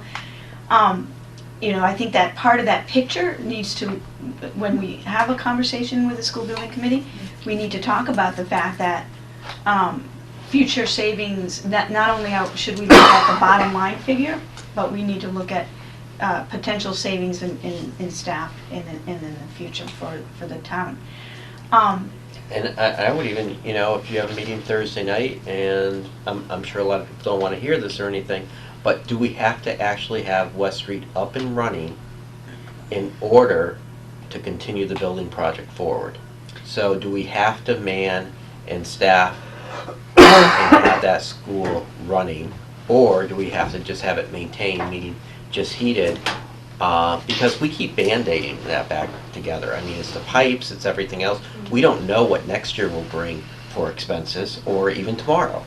And so, is there some reconfigurations we should be doing now for next year to try to offset some of this deficit? And is that something that we should be looking at? Well, the admin team back in early January did talk about, with the school committee did talk about a reconfiguration. I think at this point in time, given what is on the school committee and the district's plate, to do a reconfiguration at this time of the year, given the administration change, would be too much for the district to take on for next year. Certainly. But it should be at least an option for either in the future. I think that you should absolutely consider it for the future. So to me, I think that should be a question out on the table Thursday night. Do we have to have West Street up and running we can bring it up. in order to have a building project under the name of West Street replacement or whatever it is? Bringing that up? I mean, having nobody going to school in that building? That's right. Well, I don't know how you're going to make it come into 2 buildings. I can't see that, but. Well, that's why missing we'd have to something. do research, and we'd have Right. to analyze and reconfigure. I do recall, So we're not solving it. no. All I want to know is You can ask. if we can actually close a building down that In is the under future year. a building project. Yeah. we can ask. And then if they say yes, and if it gets really tight and everything else, I would say that's something that has to be considered. We should not be ruling out options. I would wait a little longer to ask that question. Why is that? Because, to be very honest, on one hand, we're saying we need a new building to accommodate the students that are in West Street, and we have good reasons for that. On the other hand, we're saying it might be okay actually if we take all of those students and put them into buildings, which was already analyzed, I think, and that was the reason why we're going with this new building project. So we are kind of, in a way, opposing our own proposal by saying it might be okay, unless you are temporarily proposing something. I have to say that when I posed this question early on, exactly that was the answer from the architects, was that if you can fit the kids, then you basically said to MSBA, you don't need the building, and so then the project's off the table. Because what we're saying to MSBA is we need a new building. Right, but maybe that would lead to solidifying an option, meaning it's an addition to East Meadow or something like that. You have to let it all unfold through MSBA. You can't force. I'm not forcing it. I'm just saying that if we ask that question, we should know what options are out there. Yeah, so if I can maybe say it in a different way, that the next window opens up for MSBA projects, you're always asked, is West Street your first priority? Well, I think you're saying that maybe it isn't at that time. that we sort of, if we have the option of switching it, in a sense of making then a consolidation into 2 facilities, the project that we want to go forward with. Is that what you mean? But I think the question's already being asked. I mean, I think that's what they're already looking at, which is why this whole conversation is confusing me, because they're already looking at that, and it's already being discussed what the future is. You know what I mean? That's not a discussion for us to have today, because they're already doing that. Well, I think it's definitely something that we should be discussing, because we might not be able to afford it. So we might. I think it's more about how the town prioritizes its education. I think that's the real question. Does the town prioritize its education? No, I don't think that's it, needs? because I think the town definitely has always prioritized education and has supported us. I mean, we definitely have had some deficit, and we definitely have had some cutbacks or everything else. But I think overall we've always had town support, and we've always had great staff and everything else. So my question is, though, when we keep hitting these deficits, and if we do, I don't know what the options are. I'm not on the building committee, but if one of the options is a standalone West Street building at the West Street site, in the long run, can we really afford 3 buildings? That's all I'm saying. I think most people, I can't speak for everyone there, but I would think, and Emery I can't speak for the people on that committee, but just being there, I would think people realize for the long-term future of this community, the schools will be here and over there. To some degree. Absolutely. I mean, honestly, all options need to be put on the table to be vetted.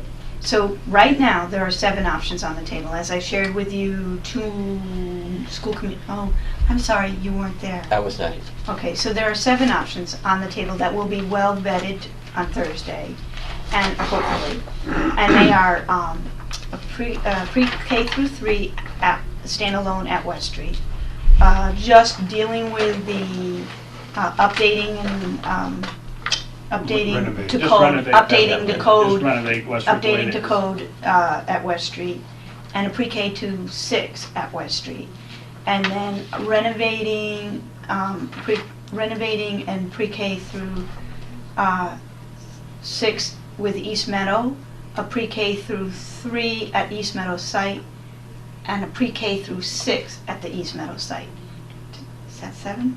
I might be missing one. That's about all of them, yeah. At 6, I think I'm missing one, but that's by memory, not too bad. Yeah. So they'll vet them. I agree with Jim. I think you have to trust the committee to kind of. I'm not saying I don't trust. No, the no. committee at all. I'm not That's- saying you're. that's I'm not not even on the suggesting you're table not. here. I'm not suggesting you're not. The committee will then kind of bring it down, narrow it down as to basically to some with the information that will be provided to probably 2 or 3, and then bring it forward again back to MSBA and then back to the community. Whether it will be a separate site or one, or I don't know. That I can't tell you, because that will be the committee's decision. At that point, then the school committee can then have. But you've got 2 members of the school committee who are going to be strong voices. Yeah, no, I'm just wondering, what options we have available with an active school building site. So in your example right here, you said there's 7 different options right now, and they'll get vetted out. So if the top 2 that the town votes on, if it turns out that as you're going through the whole vetting process, that it seems that whatever's done is going to be on this landmass here, on 202. Mhm. At that point, can we make a decision to start try to move- save money to close down West Street? Not close down, but we could, for another, I would not, the school committee could decide to bring some of the students forward. So for example, a grade 3, which is one of the things that the admin team was suggesting, that to bring some of the students forward